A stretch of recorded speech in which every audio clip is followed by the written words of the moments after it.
Okay, so my control arms here. It's my left arm. Left! Sorry. Maybe I had too much. I haven't had enough sleep. So you can see that the bushings are being pushed in, just cleaning up all the crap around it so it doesn't look dodgy when dirt sticks to it. On both sides, I'll clean off all the excess grease, make it look good. As you can see, I've removed my brakes and rotors, and that's a blue pad over there. Don't think you're a hero and grab them for the street. They're just stupid. They're really annoying. I thought they were cool at the start, and yeah, no. They glaze over and starts screeching like hell, and they don't even brake properly unless you've warmed them up and eaten a few layers away from both rotor and pad. So I'm just replacing with some pretty much standard rotors and some pads, nothing too extreme. So I've cleaned up all the crap off this arm. I'm not sure if you guys can see that. Yes, you can. And putting on this super gluey grease on the rubber. Try and bring that closer for you guys. There. One little thing is good enough for a lot. Just spread it all around all the rubber.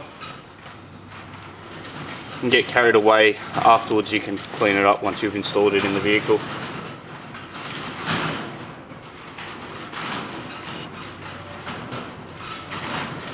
Wear gloves, not just for cleaning purposes afterwards, just to stop all the toxins going into your body. I'm a bit of a health freak. And the main big bushing.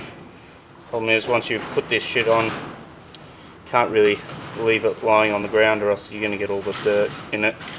I mean, it's not that bad, but if you're an EVO owner, I'm sure that you're a bit pedantic like myself. So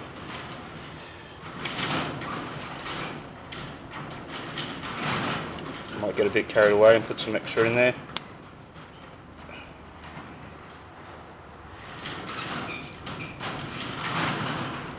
Just cleaning the excess grease off the original.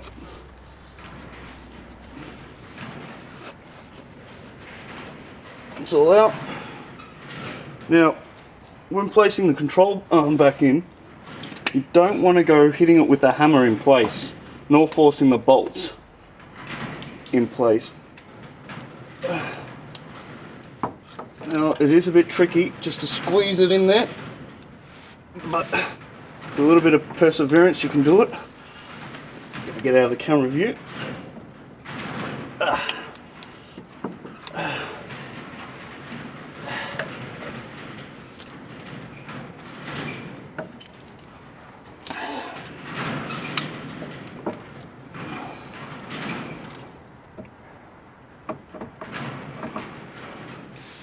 Before I get carried away, just put a little bit of on here. Doesn't need it, but I like to prevent corrosion, so when I mean a little bit, I mean enough so it doesn't do anything apart from stopping it corroding. What you can do is use little flathead screwdrivers just to wedge it up in place. Now with this one, if you screw the bolt up, you're okay. If you screw the thread up in here, you're screwed. So it requires a bit of work fixing that, so you don't want that. So line these up as good as you can. Don't try and force the bolt in with any other means than a don't use force behind the bolt to try and push it in or tighten it. I think I've straightened that up pretty good. Now, see, put the bolt in. I'm going to try and tighten it. It's not tightening properly. I think it might be a bit high at the back, so I'll lower it just a fraction. No, that made it harder, so I'll raise it. There we go.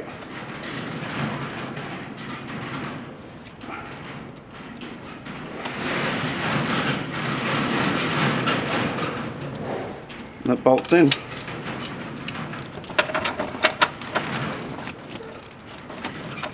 Yeah, don't put any force to, or else you might wreck the thread. So what I'll do is, might as well go ahead and tighten this up a bit.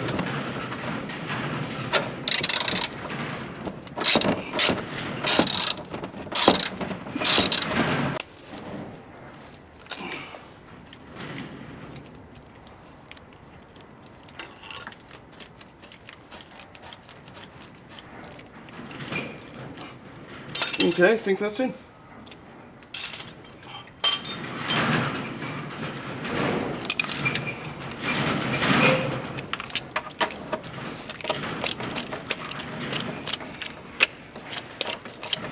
It's going to be fun pulling that down in place now. The bolts all tightened. The suspension's a lot stiffer than standard ones that I pulled out. Okay, once again, checking that the bolt's straight.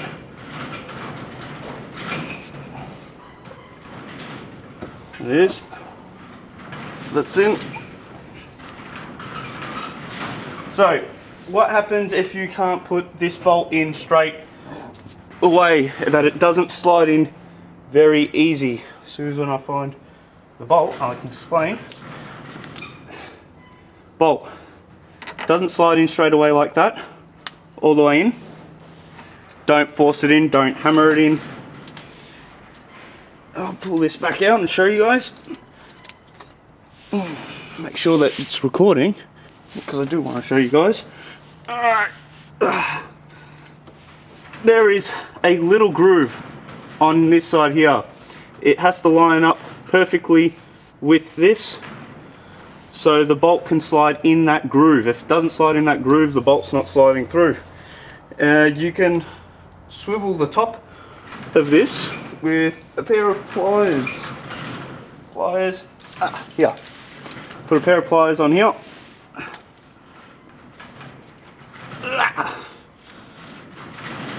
Oh, I can't really show you. Put a pair of pliers on that, grip it nice and tight, and you can easily turn it and straighten up to exactly where it needs to line up. You push it in, you have a look down the hole, make sure that groove is where it's meant to be, and then you'll find that that'll slide in straight and easy. If it doesn't, don't force it in, you'll wreck your threads. Anyways, you can go ahead and tighten that up now.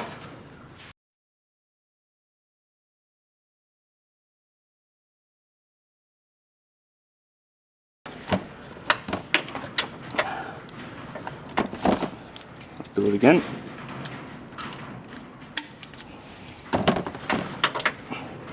See, great position again. And plenty tight. Okay, last one to check. Oh, there's one more, sorry about that.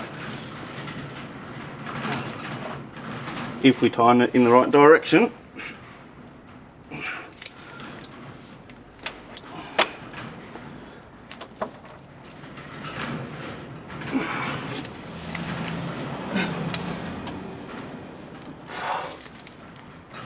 That's enough. Don't want to go overboard. Okay, one more bolt, and the control arm is properly attached.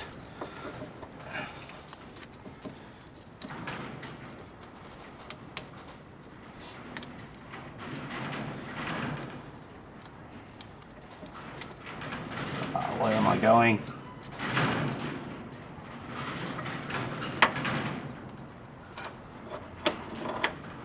Now, I don't make much money from these YouTube videos.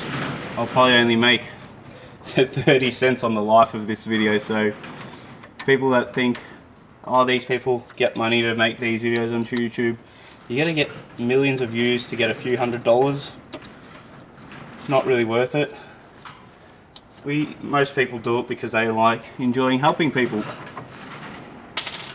Like me, I'm not doing this for the money. Figure it's not going to take too much longer to record it, and maybe it'll help one of you guys do it yourselves.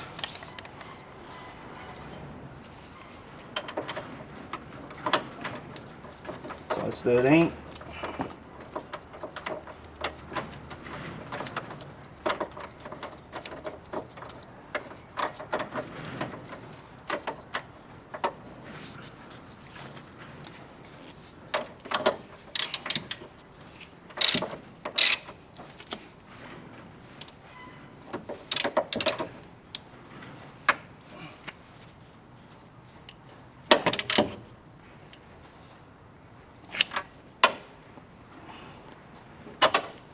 Yeah.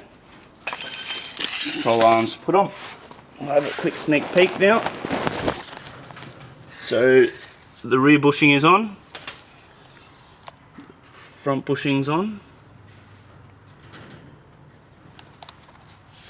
That's the white line ball joint, white line tyre rod end, and you can't see from there, but there you go.